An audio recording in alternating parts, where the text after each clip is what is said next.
Balcone's first ever year-round bourbon was an inspiration. It all had to work together. A blend of carefully selected ingredients, Texas-sized pot stills, and creative people determined to find the absolute best way to usher a new whiskey along.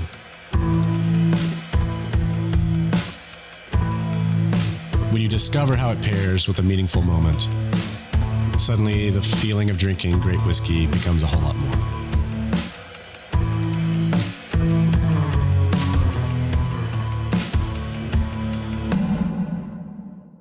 Hey everybody, welcome to this week's episode of Whiskey Neat, spirited conversations with interesting people. I am your host, Kristopher Hart. Today we're joined by Steve Trevino, comes back on the show to talk about COVID, his new stand-up special, My Life in Quarantine, and of course, traveling the country during a pandemic. He's joined today by Big Al Gonzales, another stand-up comedian from San Antonio. We have a few glasses of whiskey. We talk a little bit about Waterford. We talk a little bit about Balcones. And of course, I tracked down a bottle of Crown Royal from 1977, the year before he was born. A good time was had by all. I love to say that. I say it a lot. I mean it.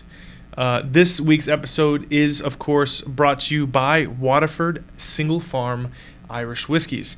The guy behind Brookladdie, Mark Reynier, believes that some of the world's greatest barley is grown in Ireland, which I guess, of course, all that rain has to have some benefits.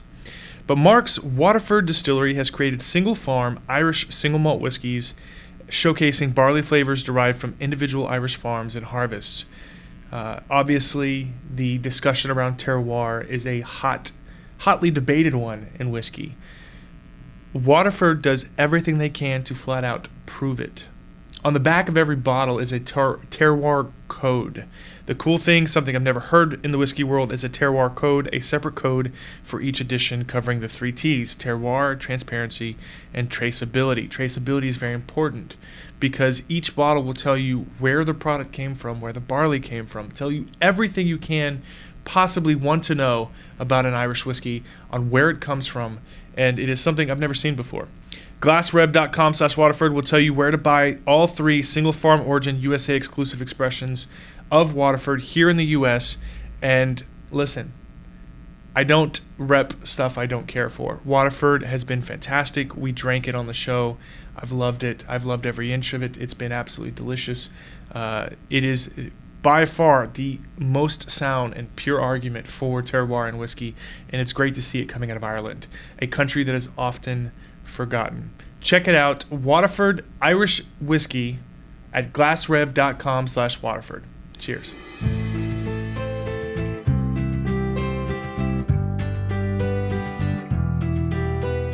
Steve, buddy, thanks so much for coming back. I'm excited to have you in the new studio. I like this better, I think. Well, it's a bit more comfortable. Yeah, I think last time we were at the, you had like a wine, like a raised barrel table and, yeah. And, which I didn't mind, but this seems, once you get that lean back a little bit, you get a few drinks in you, it usually helps to lean back. Oh yeah, relax a little bit, and I'm excited because you told me that you hit me up. You have my number, by the way. You don't ever have to hit me up through socials. You text me personally, but you hit me up. You're like, man, I got a Crown Royal from the year you were born. Yeah. 1978. Yeah.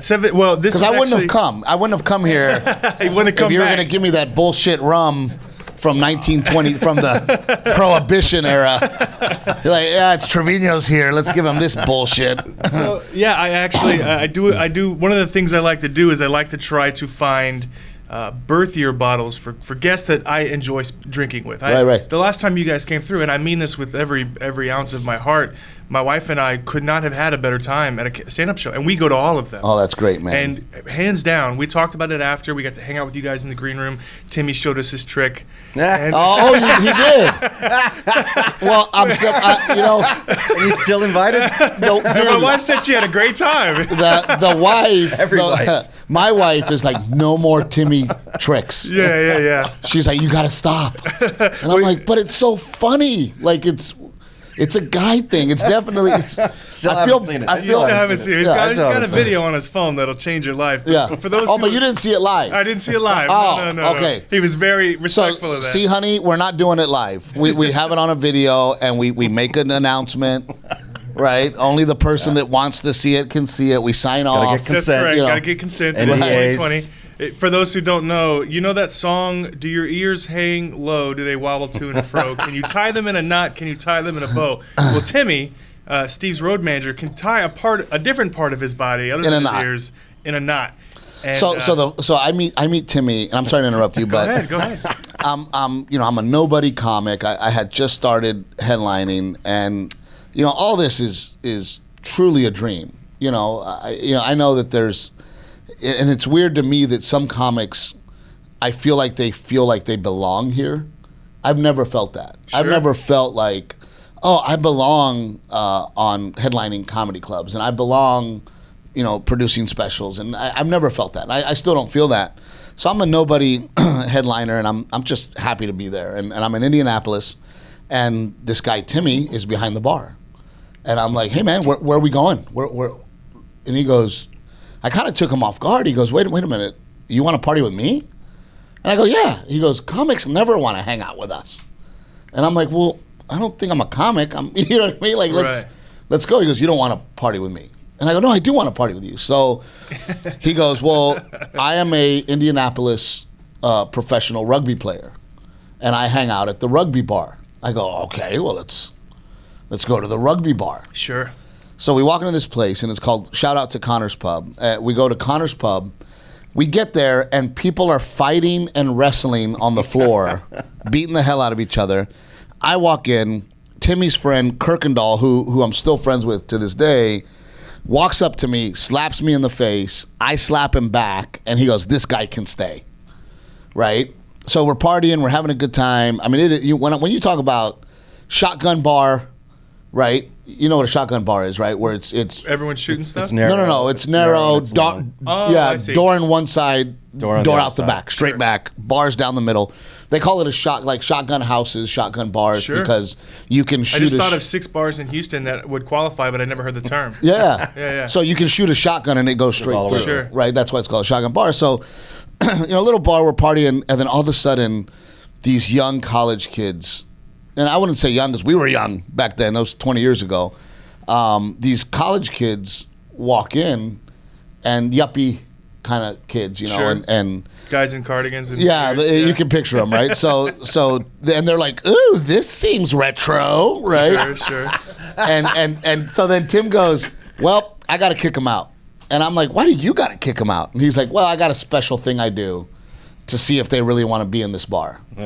So he walks up, drops his sweatpants, pulls it out right in front of him, and ties it in a knot, and you just see him turn around and walk out. And Timmy goes, that's how I kick him out. and I was like, me and you are going to be best friends. We're going to be, so here we are 20 years later, touring together. And we truly, Timmy and I, we are truly, we laugh. Yeah. The success that we've had, man, we really laugh. Like, it's unbelievable, man. Like, it truly is something special that Timmy and I, we really kind of look at it like, what are we doing here? How did this happen? Chevrolet delivered a Camaro SS to me, and Timmy and I were just giggling. And my wife was like, why are you guys giggling like little kids? Because we're like, I'm not supposed to be here. Sure, yeah. Like, this is amazing. So that's how Timmy and I met, and that's how I learned that he could do his little trick. balloon animal. We had such And now your wife's a fan. Yeah. Now my wife's a fan. Yeah, like, honey, Yeah. he's not the comic. She Steve's follows the comic. Timmy on Instagram. She's like, I want to go anyways. I want to go. So I should probably tell this story. So Timmy Longfellow. I'm talking too much, man. No, I apologize. Go ahead. We started this thing called Blackout Friday. And Blackout Friday, and the reason is because, I am the quote unquote leader of this team. And Thursday we get into town. Thursday night we don't drink because I have press Friday. We do press. Friday night we get drunk. And then Saturday night we don't drink because normally I'm flying out. Usually I have to leave the hotel by 4 a.m. Sunday morning. Oof. To go home. So Yeah. Saturday we don't drink. So we're like, okay, Friday is our Blackout Friday. And it all started, we're in Portland, Indiana. And By the way, Tim's laughing off camera. yeah. Does anybody know where Portland, Indiana? I mean, No. we get booked for this gig in Portland, Indiana. Port in Indiana. Yeah, like what the hell is this? And I'm from Portland, Texas, which is already kind of weird. But I'm performing in a barn, and when I tell you the whole town of Portland, Indiana is there, the whole town's there. So then I go, is there a bar in this town? And they're like, one. I go, then we're going. I told the whole audience, we're all going. We take this bar over, and they are so slammed, they don't even know what's happening. Yeah. The bar owner comes up to me, and he's like, are you the guy that brought these people here? He goes, this is the best night I've ever had. Oh my God, right? And I'm like, yeah, man. I go, I'm a comic, and these are all, and they're all buying us drinks. We're all hanging out, and me and the bar owners just keep talking. And I go, that guy over there, he has a little special trick that he can do. So I tell him, and he goes, well, tell him to do it. And I go, yeah, but I don't want him to get, we'll get kicked out. He goes, kicked out? I own the bar. You're not getting kicked out. I go, Timmy, showtime. So Timmy jumps on the bar, then everybody's clapping because this guy has just jumped on the bar, and then his pants drop. Right. And you want to talk about social distancing before social distancing. Dude, everybody is like, there's like a 6-foot barrier. And it would have been bigger if people would have been able to move back further. Sure. Dude, Timmy starts doing his trick. And at the end of his trick, everybody goes nuts, right? I shouldn't say nuts. That's a horrible thing to say. Everybody goes crazy. And afterwards, everybody was like, that was the best thing I've ever seen in my life. They start buying Tim shots. So before you know it, Tim's got 15 to 20 Fireball shots in front of him. And I go, I'll have one with you, Tim. So I have one with him. And he was like, one? You're a bitch, dude. And slams The other all 14. 14 shots. And everybody was like, this guy's the greatest man that ever lived. You're Right? like the quiet Bert Kreischer. Like, you're like, you don't need the spotlight, whereas Bert has to have it. 20 minutes later, they're like, hey, your buddy's outside, man. You need to go check on him. I go out there, and he's just doing this. Still tied in a knot. Dude, yeah, still tied in a got it knot. caught. But that's how Blackout Friday began. We going back to how we started this, the whole reason I reached out is I know you're a fan of Crown. We had such a great time. My wife and I went and saw you do stand-up at the Houston Improv last time you came through. We were blown away, loved every minute of it, and found out you were a huge Crown fan. So we do quite a bit of dusty hunting, where we'll pick up stuff at auction for our whiskey festival that we host. And I found it's not the year you were born, it's the year prior. It's actually quite harder. So 1977. So I thought we could open it up, have a pour from it. You could take it with you tonight. Help it contribute to your Blackout Friday. Oh, no. Wow. This is something that I'm going to put in my house on the bar. You know what I think is so... I think all the classic brands, they don't change much over the years. BMW,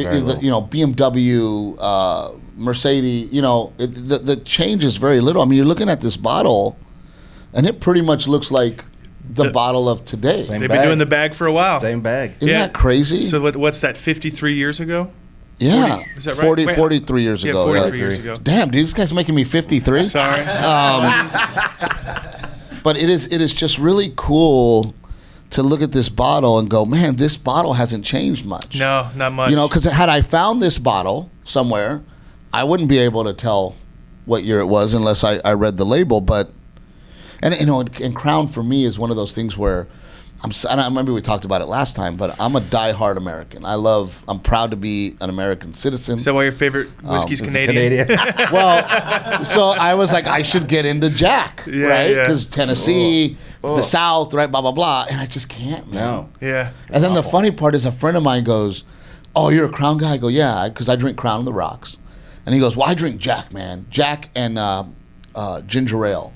Okay. So then I tasted it. I go, "Oh, so that you basically made it taste like Crown." Yeah. You So just drink Crown. Yeah. Well, here, let's open it up. Let's have a pour, and let's toast. I'll let you open it up. I know you. You deserve to open it up. I know you've had quite the year in COVID. You just released a special. We did, My Life man. in Quarantine. I watched every minute of it. Well, thank you. I found out your son is quite the comic. You know what, man? Well, a couple things. We did not have a lot of time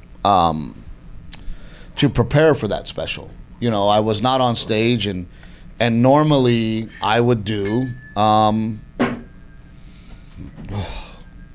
Smells good. Dude. It smells great. It's a little sweet, right? Oh yeah, yeah. Old Crown. There's something about the '70s for whiskey. It was just really good to whiskey. All whiskeys, rye whiskeys, bourbons. The And 70s. it's crazy how it got a little more mild. Oh wow. You see, Yeah, there's no bite. There's no smell. Doesn't have that bite. Well, toast to you, man. The God, we're going to the casino. yeah, that's it. Oh, cheers, Cut it my off. friend. Cheers, Thank you. buddy. What a wonderful gift. Thank you. You know, normally, you know, when I get ready for a special, and we were getting ready to film another special before COVID happened, and now all of a sudden I found myself in quarantine, and then everybody was going, "Oh, you're going to get so much material out of this," and I'm like, "I don't know if I am. You know, I don't think I am." And then, you know, as you know, Texas reopened at 25%, and my agents and managers go, "Steve, do you want to perform in front of 25%? There's no money in it." I go, well, you got me twisted, brah. I don't do this for the money. You know, I'm not in it for the money, and I for the first time in my life. At this point, I do it just get out of the house. Yeah, but I do it. I've always done it because I love it. You know, and Timmy and I have an ongoing joke when there's a line around the building. We're like, dummies. I would have done this shit. I do it for free. Like, it's unbelievable, you know. And not to call my fans dummies, but, you know, it's like, wow. Sure. So It's an honor. I found myself depressed for the first time in my life during quarantine, and I ended up having a anxiety attack. I thought I was begging my wife to take me to the hospital. I was freaking out. Feels like a heart attack. Yeah, it feels like a heart attack. You know, And I was freaking out. I'm a very confident, even-keeled, strong person, and now all of a sudden I'm having these anxiety attacks, and so I was sleeping upstairs, and my wife was sleeping downstairs, and I mean, I'm banging on the floor like, help me, I'm freaking out. And, you know, I'm lucky enough to have a doctor that I can call, and my doctor goes, he's having an anxiety attack. Tell him to calm down and relax. And I had never dealt with anything like that, and I didn't realize how much I needed the stage. You know, for the past 20 years of my life, I have been on the road minimum 48 weeks a year, performing 5 to 6 shows a week. And then all of a sudden, my life had completely changed. And then they go, hey, Texas is opening up at 25%, which basically means a club that has 300 people is now 75 people. Yeah. You know, so I go, I got to get on stage. So I walk on stage in front of these people in masks, and nobody knows how they're going to react. Yeah, you can't see him laugh. Can't see him laugh, or is should I talk about the coronavirus? Should I not? Then I found myself talking about my experience and what was happening during the coronavirus, and it really developed into this material. And then I go, well, you know, and everybody was calling me going, you know, do a Zoom show, and why don't you do a Zoom show and charge people? And I saw my friends doing that. Yeah, I saw my friends. Yeah. Like I was doing the VR comedy. Yeah. Right. You know, and I go, that's not for me.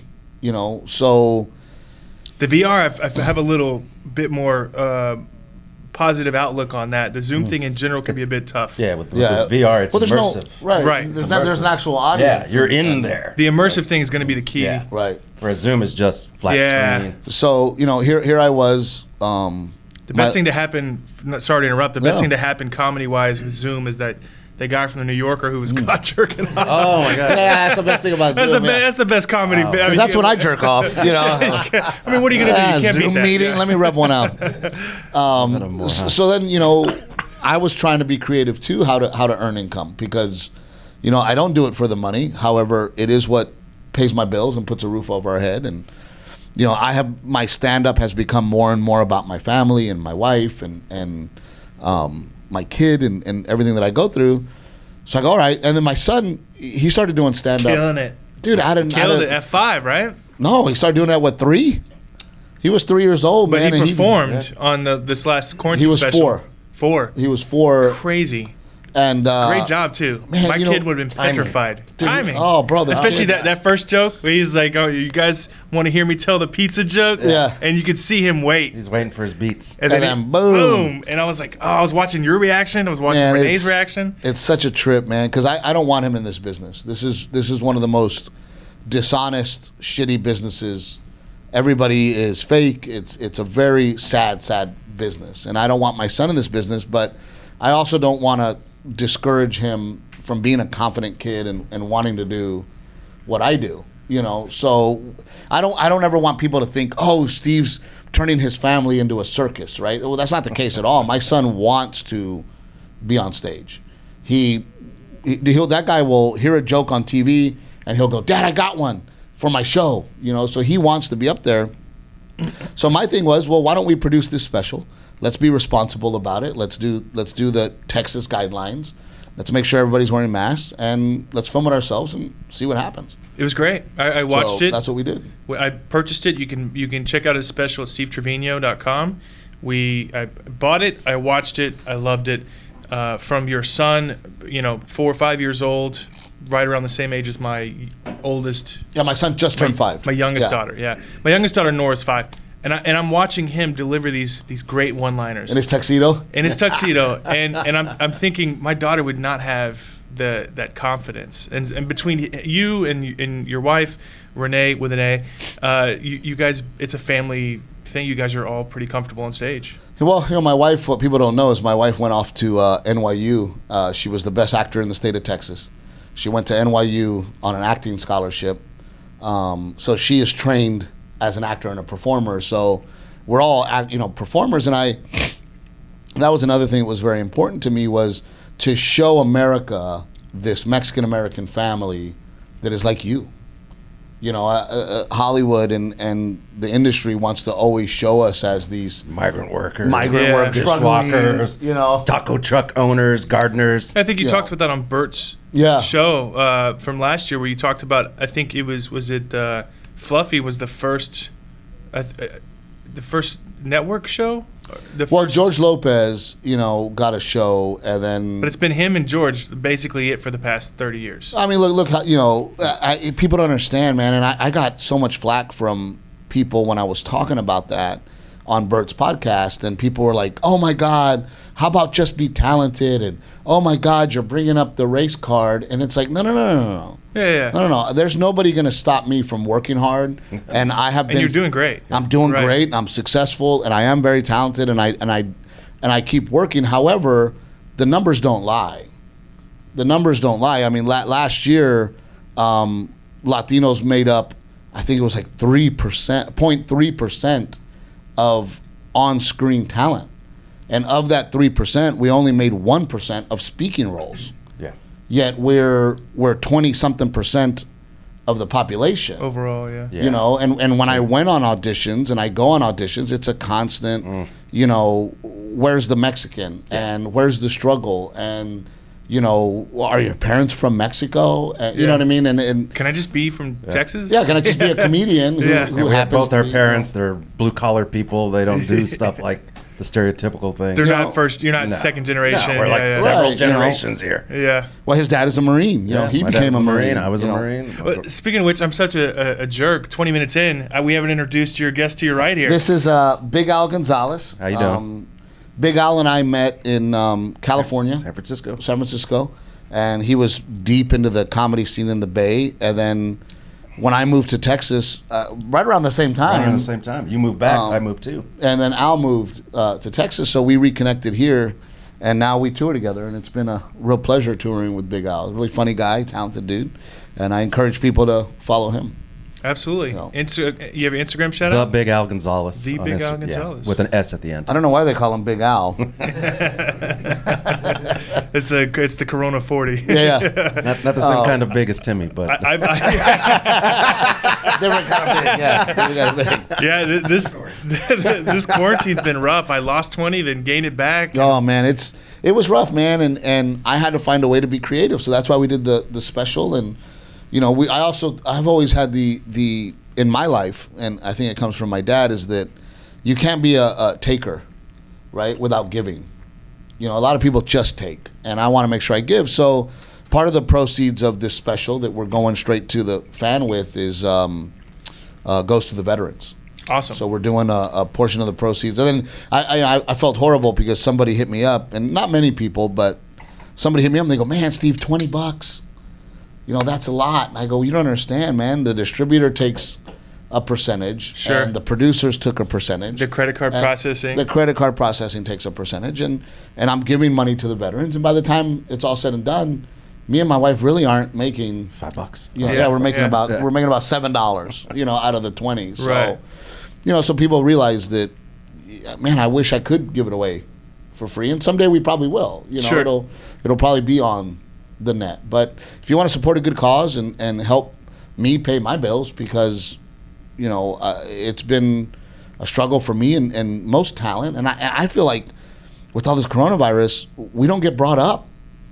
No, yeah. You know, nobody's talking about the entertainment industry. Nobody's They talking completely about almost killed it. My wife and I had a great conversation. It's a controversial conversation.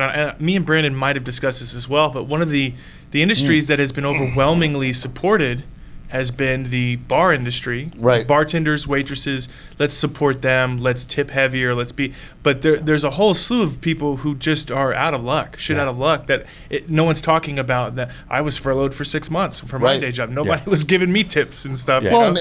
and look, and I am not a political person, so please, I don't want this to turn into political BS, because I'm not a political person. I'm just not.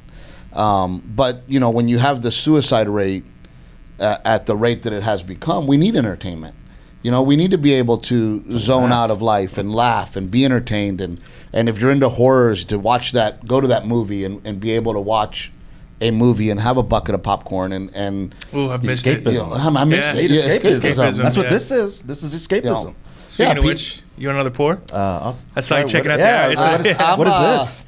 I'm a little partial to my Yeah, go ahead. my crown. is great. Crown's great, right? That's so good. The processes were a bit smaller back then, a bit different. You know, now your Crown is one of the It's smoother. It's got a little sweeter tinge to it. Crown is, That's nice. Crown is still great. Don't get me wrong, Yeah. but you're now trying to pour Crown into hundreds of millions of cases a year Right. versus back then when nobody was buying. It was a little bit whiskey. more It was specialty. much smaller. So this is a brand new Irish whiskey. I'm a huge fan of Irish. If you're a fan of Canadian, Irish whiskey's right there. It's a 100 proof whiskey called Waterford.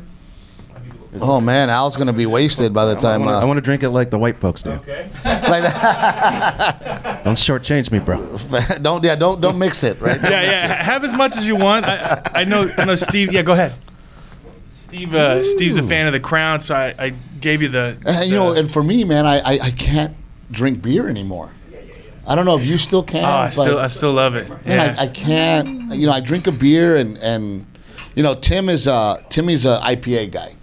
You know, he'll drink he'll drink an IPA and I'll take a taste of it, and it's just I can't. My palate doesn't work for it. So I'm a Crown guy at night when I'm out partying, having a good time. It wakes me up. It gives me energy. It makes me feel great.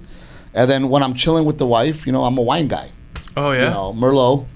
I like Nice dry red. yeah, a nice dry red, and I will drink a bottle of wine at home because to me it's a more mellow, kind of relaxed buzz, and Crown just gets me amped up. Next time you guys get a moment, you're in Houston. There's it's good, right? It's high proof. So the Crown is 80 proof. Look at that's those legs. That's 100 proof. That's a little bit more alcohol, a little bit more fire in your belly. You're gonna send Al out of here wasted. Yeah.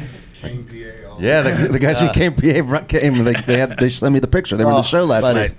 That was the funniest I've ever seen you, by the way. Brandon and I, there's this great brewery here in Houston called Ingenious that does it. They'll do a fruited sour where it's heavily dosed with fruit puree. It's a beer, Right. but it looks like a morning milkshake. You know, Oh, wow, yeah. yeah. So my cousins own East La Street Brewery in San Antonio, and they're the ones that created. I don't know if you saw the hype around it, the Big Red beer. Yeah. So those are my cousins. Breweries are and doing a ton. There was one. killing it, man. They just did a hot mustard one. Hot mustard. I don't know if I want that. I'll take the Big Red over the hot Yeah. mustard. Have you seen the pickle? I've seen the beer? pickle beer's great. It tastes like pickle Really? juice. I love pickle juice. If you love pickle juice, you'd love that Yeah, beer. I It love tastes just like pickle, pickle yeah. juice. I guess that's a Texas thing. I'm from California. Because if I'm gonna drink vodka, I'll do a pickle martini. Yeah. You know, that's the only time I'll drink vodka. I don't like vodka at all. I can't do Maybe it. And they with say the you can't pastrami taste sandwich. vodka. I can taste it. It It tastes like rubbing alcohol to me. correct. Yeah. So the way they make vodka, I say this all the time. Ooh. When your wife's at home, your wife's a good cook. No. No. I didn't marry my wife because she could cook. I married my wife because she has a nice ass. Oh, and she's classy and nice. Yeah, and she's classy and And nice. she doesn't cheat on me, and she doesn't show her boobs in public. But Yeah. you know, So but mainly she has a nice ass.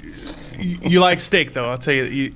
Steak's good. I was going to invite you guys after this if you guys have time for lunch What to time? go to Fogo de Chao right after this. I got that other guy. That opener. The other guy. The other guy. Back to back. All right.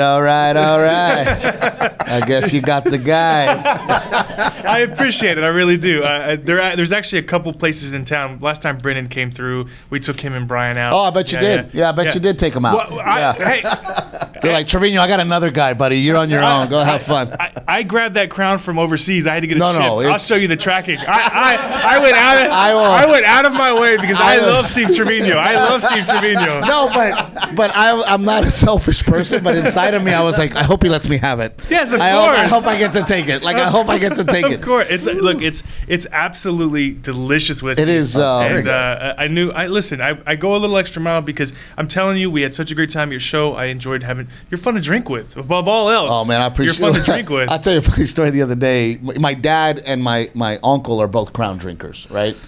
And you know, I grew up very humble. You know, I'm not going to say that we were poor because we weren't poor, but humble, blue collar people, hardworking people. And so my Uncle Eddie's at my house, and he's like, "We should have a drink."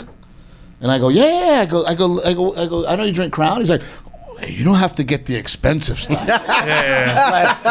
Dude, to him, it was like, "Whoa, hey, we're just having a drink. Get We a don't plastic have black velvet, and we'll be good to go. There's no R&R. You don't have any R&R." And I go, "No, man. Well, CC. and then I pull the bottle out, and it was Crown Black, and he Yeah. was like, "Oh, you know." I mean, to them, it's like unbelievable. Black. You know? Sure. But wait till I pull this out, right? And I'm like, "Well, this is from 1977." And I had a friend of mine send it to me. You know. But going back to the steak thing, no one wants a well done steak was my whole point. And vodka, the way they make it is they burn the mash. Yeah. So Right. whiskey, when you make whiskey, you cook it low enough And it's smoked. that it still has flavor. Right. Right. You make vodka, you have to burn all the flavor off, and that's Right. what you're tasting. to try to It's make it. nothingness. It's just garbage. burned. Yeah, no, it's, so I I'm not- can't. Yeah, because my a friend of mine was like, we're in Vegas, and he's like, "You're a Crown guy," and he was drinking his martinis, and he goes, "Try a pickle martini." I go, "Look, man," I go, "Vodka just tastes like Garbage. it tastes like rubbing alcohol Yeah. to me." And he goes, "No, you can't taste vodka," and I go, "No, I can. I can taste, you know." So he makes me a pickle thing, and I go, "I can tolerate that, but I got to go back to my Crown." It doesn't have You know. flavor. It just has this taste. But I mean, and I don't wake up with hangovers with Crown. And Tim will tell you, in Vegas, I'll drink 2 bottles. Yeah. At one time, he lost count. We were playing craps, and we were killing it, dude. I'm up $13,000 or something. Started with $250, and Tim was like, "I lost count at about 11 Crown on the rocks." Oh Lord. Yeah. So that's 11 ounces. I don't know how many ounces are in that, but 26 or 20, I always forget the exact number. It's like 26, 27 and a half. There's like some random number. well, Tim was like, "I got drunk, so by 11, like we were." You're good. But man, I love, and then it's just a little. The ice melts just a little bit. Yeah. Just enough to take the edge off. Oh, it's over. Yeah. It's over. Yeah, we came in the green room last time you came through, and you had a liter bottle sitting on the shelf, and we by the time we left, that the dent in that bottle. Oh yeah, is we had something to knocked reckon it out with. pretty good. But and that's another thing. Like I'm always so appreciative of guys like you guys who let me come on. I mean, to me, it's like, wow, you want me to come on your show? Like this is a big deal for me, you know. Spirited conversations with interesting people. It's a tagline. If you drink and you're a comic, there's no way you're not a fascinating individual. I mean, you gave it all up, came to live in New Braunfels, one of the best places in Texas to I live. love living there, man. We told you, I don't know if it was on the show or behind the scenes, but growing up, when we were too poor, we didn't take vacations. Right. wasn't like a week. We didn't go to Miami, right? Right. We did is we'd pack our daughters up and take them to New Braunfels. Right. Every other year. Go to the river. Every other year, we'd go to the river. Right. Yeah. We love it living there, man. And it's just a really special place. And I think for my stand-up, I have to live around normal people. I have to live a very normal life. When I lived in L.A., it wasn't me. And those comics who I love, and I think they're very talented, and I think there's so many great stand-ups out there who I know and are my friends, but that was more for them. They enjoyed hanging out in the Comedy Store, talking till 5 a.m, and I just wanted to go home to my wife.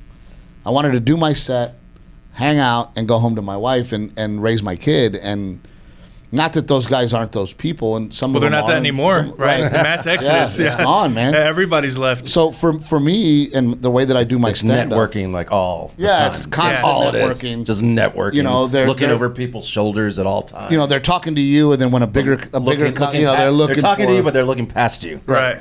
To see who's going to walk in the door, like somebody I know that has a bigger interview than me. I'm not looking past you, buddy. I'm looking right through you. Totally kidding. To Big Al, and he's like, this opening guy's drinking all my good whiskey. No, it's nothing like that. I promise. But so that's why I love living in Texas, because it's just, and I'm a outside guy. I'm a do-it-yourself guy, and I'm probably the only guy in my neighborhood that does his own yard. I mean, literally, my neighbor. Didn't you say somebody drove by and asked you how much you charge? Some lady walked. She parked in the thing, and she was like, "Oh, you're doing such a good job, and do you have a card?" And I'm like, "No, lady, I live here." Two guys in chunkless. Yeah, well, that's what we call our company. Me and Timmy, two guys in chanclas. Are you based in Texas as well? I'm in San Antonio. I moved here 5 years ago from L.A. So yeah. You've been in Houston? No, I'm in you San Antonio. Moved to San Antonio 5 years ago. Yeah, my wife got a job at a university out there, Our Lady of the Lake. Oh, nice. Yeah, nice. So I stayed out there for a year for work when I was like 19. San Antonio is basically Houston on a much more comfortable scale, right? It's got a small loop, a big city, loop. small town feel. Correct. Yeah. But there's something really historic about San Antonio. Oh, for sure. You drive through San Antonio, and it just feels old. And you don't really find that in Western, America. Especially in Texas. I mean, it just has this. They keep all the American culture. If you drive through, they keep everything old. Like you can still see like an old Pizza Hut neon sign. Right. All the marquees are still the old fashioned. They still got a couple Blockbusters too. From what right, and then these beautiful churches. So it just has kind of a cultural, which is great about New Braunfels because it's a German town, and you have a lot of that German influence. Sure. In that town. So it was such a bummer that Oktoberfest, Wurstfest got canceled, man. So our neighbors were like, "We got to do one at our house." So we're gonna hopefully do one in our neighborhood. But where did you film this last one? Was it on your property? No, we found this beautiful place called Fisher Studios. Canyon Lake. The studios at Fisher. They always at Fisher. But it's in Canyon Lake, and these very nice people have created this beautiful studio, and we had become friends with them and did a little bit of business there. And they were like, look, so they do a lot of live stream shows. Sure. They've done Blue October. They've done, and they were like, well, we could do a live stream. I'm like, no, we're thinking different. Yeah. So they had that outdoor venue. And again, we want to be sensitive to the fact that there's a lot of the country that's completely shut down.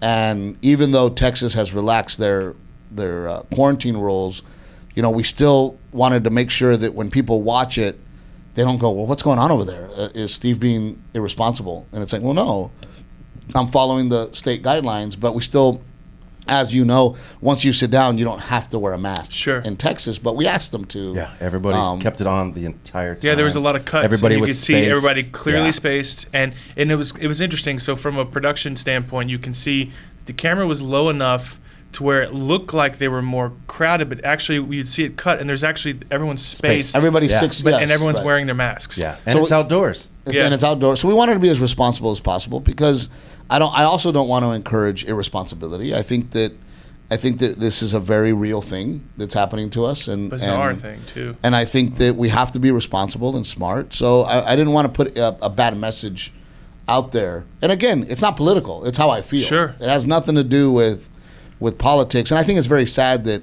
that's where we've gotten, that everything has become so political, and it's not. It's Every me. aspect of our lives. It's me, going, hey, we should be responsible. I think the worst part about it is you can say something that's not political, but it will identify, people will put you in a box. Immediately. Yeah, they're like, oh, that guy's got to be a Trump supporter. Oh, you're pro-gun? You got to be a Trump supporter. Right. That guy's a piece of shit. I can't like gays and guns. What's the problem? I don't understand what the problem is. And so you always have to, nowadays especially, on the show quite a bit, I'll have to preface something like, hey, don't make any assumptions as to where I'm leaning, but this is something that I feel about this. It's sad, man. And for me, I completely, to me, the comedy scene in LA was very toxic. Oh, it was very toxic. It was very toxic to me and my happiness. The town of Hollywood was very toxic. So I was so ready to make enough in my career that I could leave. So then I finally leave, and the whole thing follows me. Follows you to Texas. To Texas, and I'm like, oh, man, I came here to get away from all of it, There's got to be a moment, though. You're sitting on the couch, you find out everyone's leaving Hollywood to come to Texas, that you're just like, I fucking knew it. I told you. You had to feel a sense of, a little bit of satisfaction being like, I've been telling you for years. It was two-part. It was, told you. You all made fun of me, right? And then the other part was like, shit, I told them. I should have shut up. You don't want them coming here. Yeah, I shouldn't have told them how great it was to be a Texan, But and there's a lot of those guys who I'm very good friends with, and I'm really happy that they came to Texas because, they want to embody the Texas mentality. Sure. And I tell people all the time, I think Texas is such a great place because an Austin can exist in Texas. However, I do have a problem with people when I go, I'm from Texas. And then the next thing out of their mouth is, well, Austin is great. Yeah. And I always correct them, and I go, well, maybe Austin is great because of Texas. That's nice. I've been watching That's that proof. After every sip, he goes, ooh. Yeah, ooh. Ooh. Waterford Irish whiskey. It's a brand new Irish whiskey that is all single farm, single origin, grain to glass. They're one of the few Irish distilleries that literally tracks everything from start to finish to prove that they do taste different. Would you say that because Crown Royal is so iconic, that people really have to watch what kind of bottle they use to separate themselves? Oh, yeah. I mean, one of the most... Look, I know we mentioned Jack Daniels earlier. Yeah. I actually am a fan of the cast strength Jack Daniels. They're older, higher proof stuff. Right. But Jack Daniels is one of the quickest people to send you a cease and desist or on the shape of your bottle because they made that, it's branded. That square bottle iconic. Same thing with Crown. There's a Texas George brand. Dickel and Jim Beam also have that shape similar. Yeah, there's a Texas brand that does kind of a...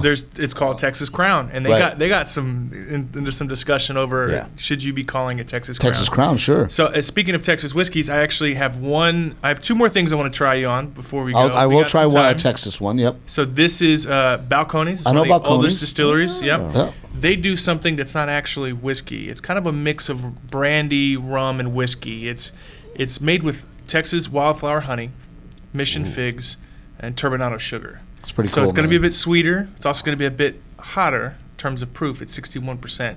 So take small sips or add a dash of water to it. But speaking of Captain Evil, we picked up a barrel of this stuff, and it tastes like heaven to me. Let's see what Captain Evil's up to.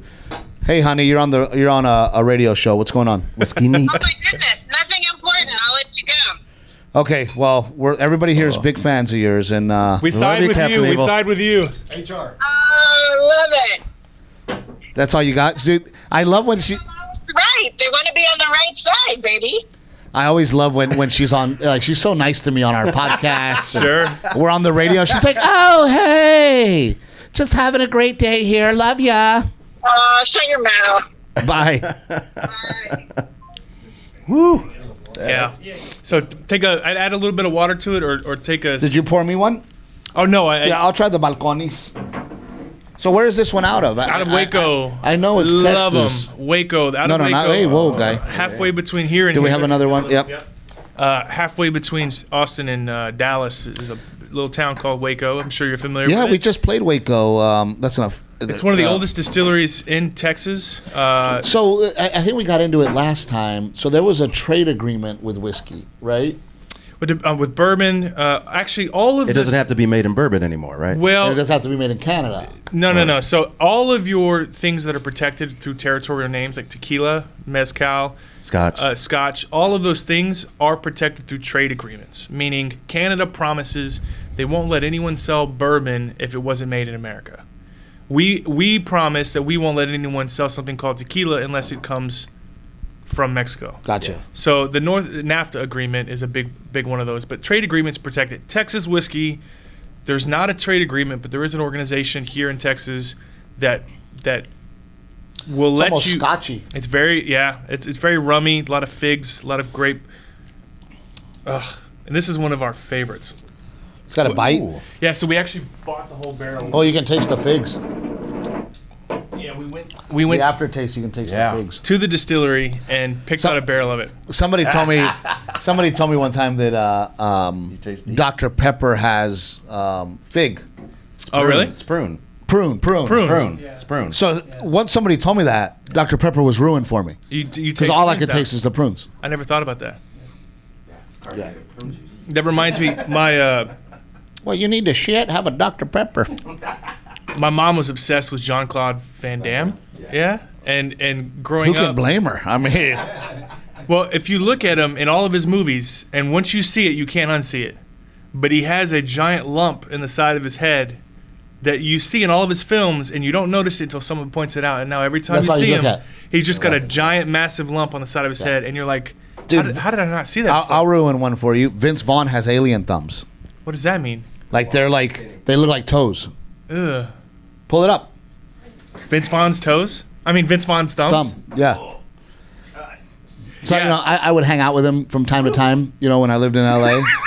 Are you okay, buddy? That's some strong stuff. Yeah, so Yeah. so just to give you a scope here, Crown is 80 proof. Yeah. Okay, that is 123 proof. The Bacones is. The Bacones is that'll Woo, put some put that hair on down. your chest and Yeah. your balls.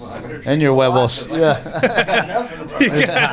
Oh, you're not Indian at all. Is that natural? You don't shave? So is that see? Ah. Show the other side of the thumb. Is there anyone that? Look at that. Ugh. It's all It looks domed. like a toenail. Looks like a toe. It's domed weird. It looks like Look. It looks like a middle toe. version of Timmy. Yeah. That's disgusting.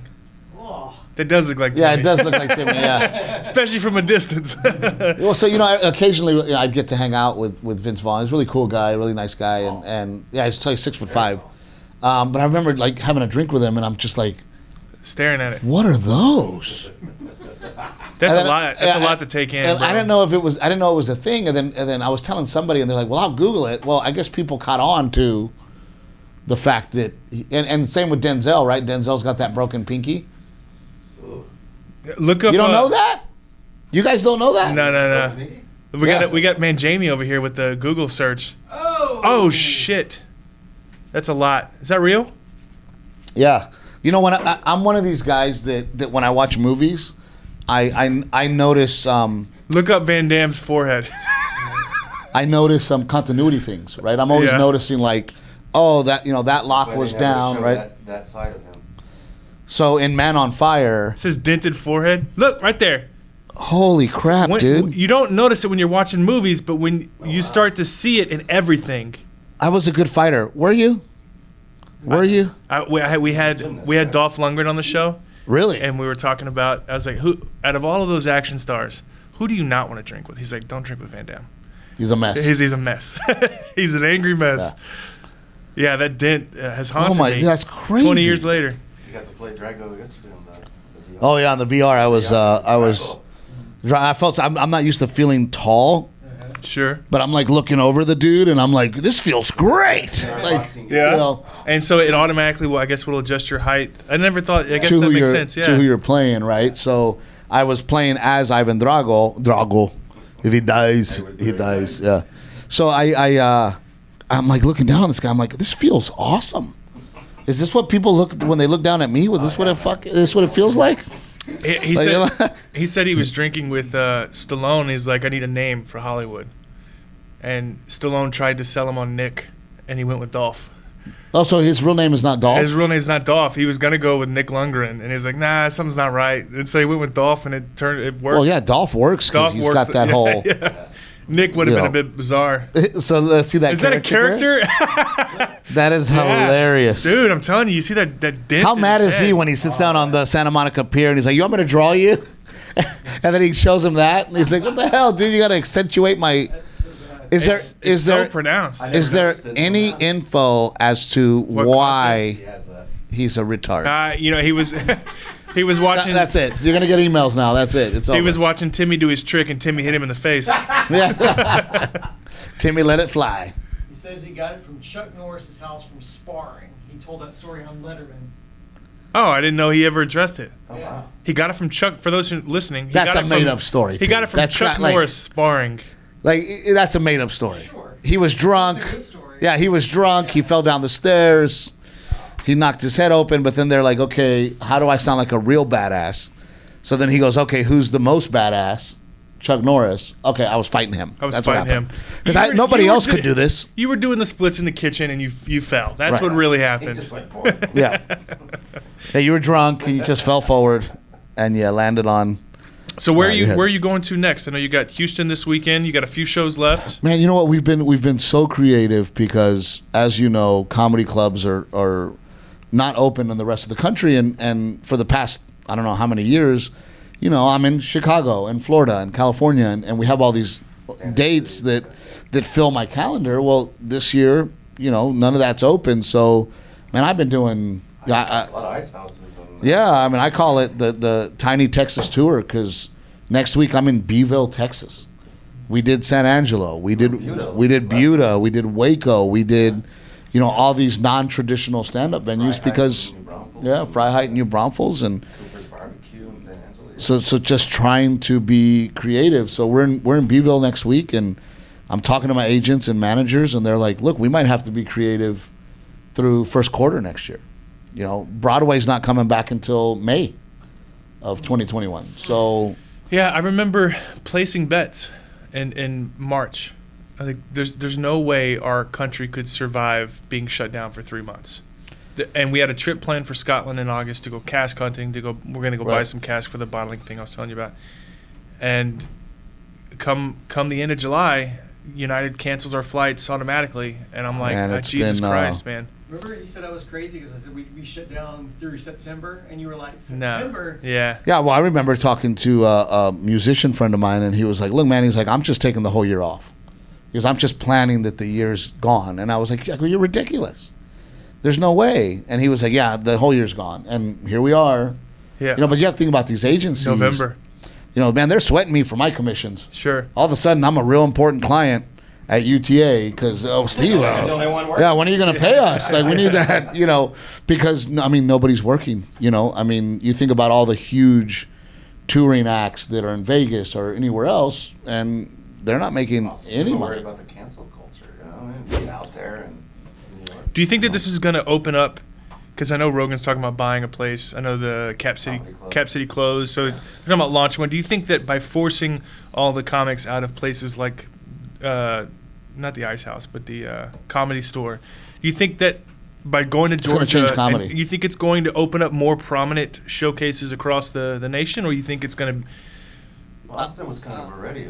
Well, kind of. Austin frowns upon punchlines. That's the funniest thing I've ever read or ever heard. That's hilarious. I think it's definitely going to change, the landscape of Joe Rogan changed the landscape of comedy. Joe Rogan brought these, his crew and this kind of bro comedy. So every little move and everything that happens in comedy changes the landscape of comedy, And for me, I thought, I have to be at the Comedy Store and I have to be in LA to have a career. But then you think about, well, no, the blue collar guys, none of them lived in LA. Ray Romano, you don't see that guy at the Comedy Store. No. Kevin James, you don't see him at the Comedy Store. Jim Gaffigan, who's a brilliant stand-up comedian. Brian Regan. So you have all these guys that are huge comics that, you know, and even Kevin Hart. I mean, Kevin Hart was not an everyday at the Comedy Store guy. So for me, it was like we, you know, as a country and as a culture, there's so many different people in the world, and you need comics to relate to all the different kinds of people in the world. And I think that The internet's changed it. it changed it. Oh, and, yeah. and Angie Schultz, yeah. These people No. that have basically found a way to, you know, put snippets of their best stuff online and let it pick up traction, and then all of a sudden they're selling tickets. You know, sure, and like this guy's kind of the Mexican American Patton Oswalt. You know, I mean, he's this nerdy VR Star Wars guy. You know, and there's people out there for him. You know, there's an audience out there for him. Well, he's also said a few things that led me to believe that he knows a little bit about whiskey. You've I'm a bartender for many years. That's what I've done when I was doing comedy. Like I was working at Roost Chris, downtown San Antonio. Which, by the way, I'm like, dude, it's Valentine's Day. I want to take my wife to Ruth Chris. And he goes, I'm not there. He goes, but I'm going to hook you up. And I'm like, great. So I get there, flowers. He had the waiter put flowers on the table. And I'm like, sweet. And then all of a sudden, they're like, from Al Gonzales. And they bring out a shrimp on appetizer. And I'm allergic to shrimp. yeah. I'm like, what a dick, dude. Did he really? Trying to kill you on he your tried to anniversary. kill me on my anniversary. Oh, no. Anyway, I interrupted you. No, it's okay. But we had to learn. I mean, I've always learned throughout the years, but when I worked at Roost Chris, they made us learn about all these and whiskeys It's such and wines. So I learned a lot about it. Like, as an industry person, I drink Jameson. That's kind of like the insider drink. So that's the only whiskey I knew. I tried Jack. That was awful. Yeah. But I love Jameson. But now I'm opening up. Well, Yeah, I've picked up on watching you, and it seems like you're a little bit. There's either a backstory or a history there. Working in the industry will do that. You kind of get exposed to a lot of it. when I worked at the Addison Improv in Dallas, I would pretend I was the manager for the reps, right? The glacier reps, the wine reps would come, and they're like, "Hey, we'd really like to show you, you know, what we're selling and blah blah." And I'm like, "Well, I'm the manager. I make all the decisions around here. You know what? Leave a bottle of that, and leave a bottle of that, and leave a bottle of The best part about that is like knowing that you're going to get caught, and then they've got to laugh, right? They can't be mad at you. Well, the Addison Improv, they didn't care, right? I'd be like, "Hey, man," the rep came by and they're like, "Oh, you handled it?" Yeah. And they're like, "Did you get some free booze?" I'm like, "Yeah." They're like, "Great, that's good." That's Sure. Good. You know, they didn't care, dude. It was, you know, and back then, I tell people all the time, like, there was no Yelp, there was no Google, right? There was no social media. So if somebody was being an asshole, we just told them they were. Right. And kicked them out. And they're like, was "We're the end never of it. coming back." And we're like, "Well, cool. We don't want you to come back." You know, and now things have really changed with, you know, Yelp, Social media. and because nobody ever leaves a good review. Right. You know, nobody goes, "I had a great experience. Let me," you know, like right now we said something on here that somebody will go, "Oh, that triggered me. I'm gonna." Yeah, You know. I had a few YouTube comments I've had to, you know, answer for, but, you know, it is what it is. Now the beautiful part, and I don't know if you've noticed this, I read most of the comments, and obviously because we have almost 1 million followers on Facebook, it's almost impossible. But I try to read them, and the ones that come up because my fans will defend me are negative comments. It is amazing to me when I actually confront them. How back they backpedal. Oh my God! How quick they backpedal. Immediately they're like, Yeah. "Oh, I can't believe you." Lawyers. I Yeah. can't believe you responded, and you know, because I'll tell them, I'm not the comedian for you. Did you really have to go out of your way to hate on me, to send bad energy, to let people know that you think I suck? I go, obviously, there's a lot of people that think I'm great. How about just move on? Yeah. And it's amazing how they're like, "Yeah, I probably should have done that." Like, you know, but because you turn it human. Sure. You turn it real, right? Well, and that's Yeah. the problem. Today, we're so disconnected from businesses. We like to think of them as these faceless entities. Right. But it's the improv. I go there every week. I go there. Right. I know these guys. They're human. They're trying their best. If you just tried to reach out, Yeah, you maybe know? I'll take care of you. Well, but you know, the notion that you go to a comedy club, you watch a comedian, and maybe you didn't do your research, and you go to a comedian, you don't like the comedian, and then you put a bad review about the comedy club. Well, the comedy club had nothing to do with it. Has nothing to do with it. Number one. Number two, you don't go watch a movie Without researching it. or dislike the movie and then go, well, I want my money back because I didn't like the movie. Or take a moment to shit on the Cinemark. Right. Right, you're like this movie was so bad that I gave this theater a bad review. Screw this studio theater. I'm never coming back here. Come up one time. I was working at Cobb's Comedy Club. He goes, "Are you guys desperate for money?" I'm like, "What do you mean?" He goes, "You must be desperate for money." I go, "What's your issue?" He goes, "Well, you must be desperate because why else would you book this person?"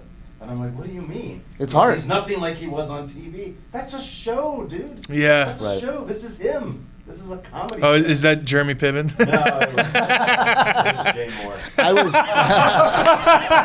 I like that you're like, I don't want to talk about it. It was Jay Moore. It was Jay Moore. I don't like Jay Moore either, so I'm glad you said that. But Hart was great. Yeah. But it's I got very frustrated, and I'm not going to name the comedy club, but at some point during this political BS that we're going through, the comedy club on their marquee made a political stance. Oof. And I was very sad and unhappy about it because once we lose the comedy club, and once a comedy club says that as a comedy club we feel this way, you've just ruined comedy. Comedy needs to be Switzerland. Comedy needs to be a place where, hey, we don't take sides. We don't choose what we think is funny. We don't choose what we think is art. This is who sells tickets to these people, and we're going to put them on our stage, whether they are left, whether they are right, whatever they feel. We're here to see their performance. We're here to see their performance. That's it. So 100 million people in this country, and it's like we can't just homogenize them all. We've got pockets, and you just cater to your pocket and just move on. right, don't worry about it. You got Chappelle lives in Ohio, and he's got his. They tried, you know what I mean? And he spoke his truth, and they tried to cancel him. Well, that was what was interesting with Chappelle, and I know we got to wrap it up, but Chappelle was this young comic when he did Chappelle Show, and he was a seasoned young comic and a great comic. Then he left, lived in Ohio, raised his kid, and then all of a sudden he came back to all of us as a 40-year-old grown man. Yeah.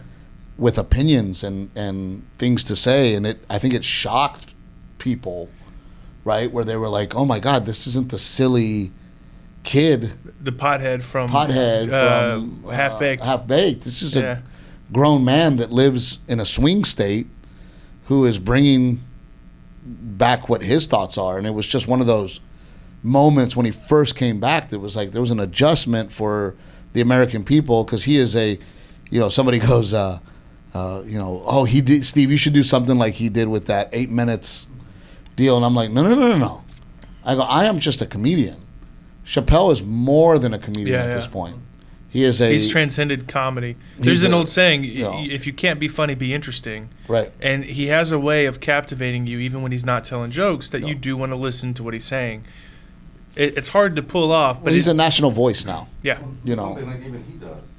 It's engaging the audience on a level that's more than just funny. Like I tell jokes, and I'm learning to do what he does. Sure. You can tell jokes, or you can be engaging, and that's the difference. We were just talking about that last night. All my material has to start with Hart. Oh, and it has to have the psychological angle before it's the funny angle. For a month after your last show here, my wife we have kids your kids' age. Right. You're talking about being on the tablet and as a babysitter. Your stand-up speaks to parents who have kids under 6.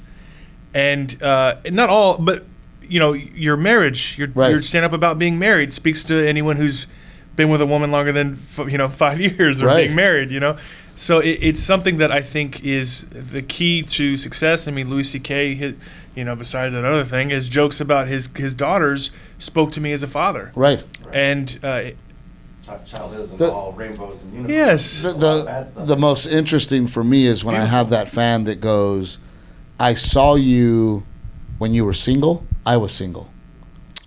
Then I saw you when you were getting engaged, I was getting engaged. Yeah. Then I saw you as a married man, I was getting married. Then I saw you have kids, I was having kids. So to have these people who have fan for life, they've grown up with me.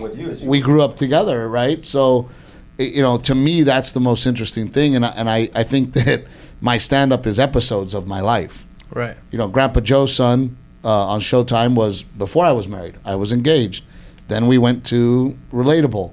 I'm married now. Here's my frustrations about being married. Then we went to Till Death. Well, hey, we just had a kid, and here's what it was like having a Till kid. Death was awesome. Man, I'm so proud Loved of that it. special. And, It was a and really good special. It's funny, you'll post clips, and I know we have to go. We're a little over, but you'll post clips of you from like 10 years ago. Fat Steve. You know, it's so interesting. The That was hair. the Fun Steve. That was the. It's not just Fat Steve. The hair's different. You look like a Rome. You look like a Caesar from Rome. Yeah, well, I was like, you know what? I'm not gonna live anyway, so let's just party and hang out. I'm not gonna actually make money doing this. Let's just have a good time. And the long hair was not out of I want long hair. It was I'm poor. Yeah, I can't get haircuts. Let's just grow it out and party. You know. It's fun watching you hit those different levels. Listen, thanks so much, both it's of you, always for coming good back hanging on the out. show, man. Enjoy the bottle. Enjoy tonight. For those, check out their Timmy, that does not go in the green room. That's going to my house. For those of you wanting to follow Steve and see him live, go to stevetrevino.com. Check out his tour dates. Buy his special, My Life in Quarantine. And thanks again, buddy. Cheers. And just for all the people that are like, what is that white thing Cocaina. on his leg? It's Coke. Yeah, it's. I was painting. That is fun, Steve. we have a daughter come. Don't do Coke in this condition. Do not do Coke. We have a daughter coming, and I was painting my daughter's room to get it ready because we have a baby girl coming. So that's a little bit of leftover paint. So Congrats again. I know last time you were on the show, you did mention that you announced that you were pregnant. we're very happy. And now you've recently announced the gender. Yeah. Well, I'm trying, dude. I'm doing the best. The best I can. I'm gonna One do boy, it. one girl. Yeah, it's the dream come true, man. And Have you thought of a name yet? Yep, Delilah Ray. I thought you were going to slip in that quarantina. Yeah, well, yeah. I knocked her up during quarantine, so we were saying quarantina or quarantine. Sure, You know, but no, we couldn't be happier, man. And life is good, and we're gonna continue to put out comedy, whether it's through a network or through Hollywood or just me and my wife. You know? I think you were ahead of the game, man, and I think you keep doing what you're doing, and thanks again for I coming appreciate you having me, man. Good seeing you, bud. Ugh, coronavirus. Cheers. Oh, yeah.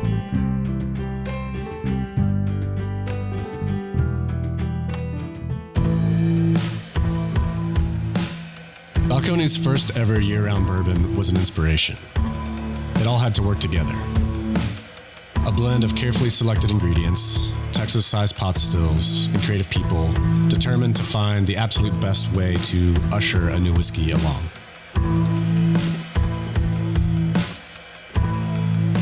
When you discover how it pairs with a meaningful moment, suddenly the feeling of drinking great whiskey becomes a whole lot more.